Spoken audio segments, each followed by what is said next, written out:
આપણે બધા સન્માનને તાળીથી વધાવશું.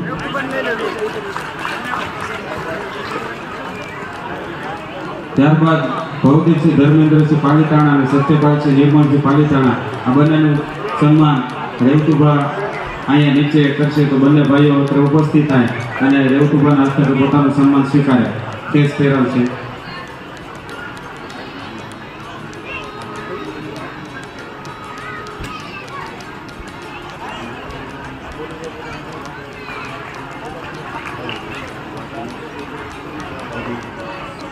તેમજ આજના સેવા મંડળના સન્માન આપણે રોજ કરીએ છીએ તેવી રીતે આજે રાનપડામાંથી ભમર રાહતભાઈ, ભરતસિંહ ચંદુભાઈ સરવૈયા અને મકવાણા કાનાભાઈ રોકડભાઈ અત્રે ઝડપથી ઉપસ્થિત થાય તેમનું સન્માન રામગીરી બાપુ કરશે. ત્યારબાદ સનાળામાંથી સરવૈયા મયુરસિંહ, જયંતિભાઈ પરમાર અને હરપાલસિંહ સરવૈયા તેઓ પણ આ સ્ટેજની સામે ઉપસ્થિત થાય.